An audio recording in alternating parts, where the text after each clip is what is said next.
Cage Mines, Micah Frankel, post BKFC 50, Keegan Vandermeer, congratulations on the win. How you feeling? I feel great. I feel like I'm on cloud 9 right now.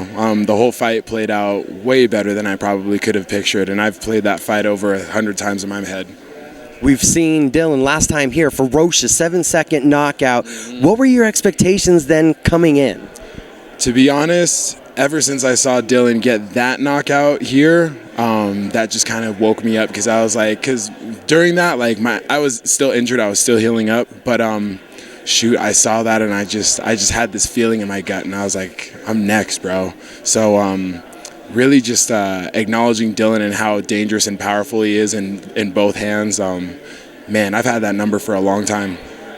How does the game evolve from the first fight, from that debut, from when you're getting your feet wet in here, to this second performance?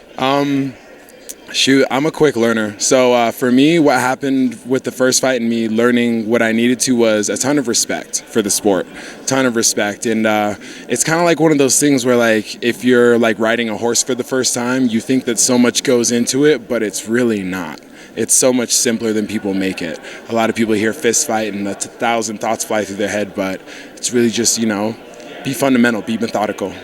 How much a part of the game plan with that fundamentalness, the methodicalness, was to allow Dillion's aggression to be a detriment to him?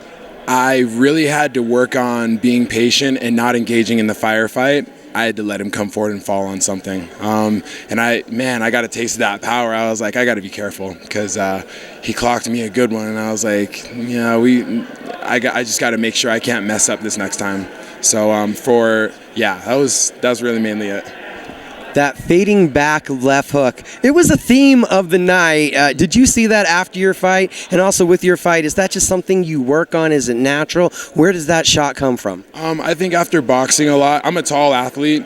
So even when I'm just training with, my teammates and stuff, people do try to get in the castle a lot. So that check left hook and that drop step, I practice that a ton. And my timing's pretty good. And it's just because I've done it so much. People try to charge in on the taller athletes so much, and I've always got to do them up.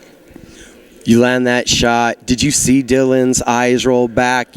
Fight was over right then, but because initially what happened was he had swung, and then I swung after he swung, but he had hit me, and then he hit me again, and I think that's when I landed. Really what I saw was I saw him swing the first punch, and I threw what I could, and then as soon as I opened my eyes, he was like right in front of me, so I just threw my left hook. And it really wasn't a lot of arm, it was more legs than anything. I snapped and turned my leg to the side more than anything, and it just felt like butter. Would you say that was more power or placement to get that knockout? Technique. Just the same, just practicing that motion over and over again. My coach, shout out to Nathan Langmuir, he says all hips, no arms. Now that you got 2-0 in BKFC, when do you want to be 3-0? I'm not in like a crazy rush to get back in there right now. I feel very comfortable at the pace I've been taking things. I'm not going to wait another year to fight, but I'm going to take a good look at things and just see where everything is. Just make sure I'm still sharp. As soon as I feel like it's the right time to get in there again, I'm going to be there. I'm going to be ready.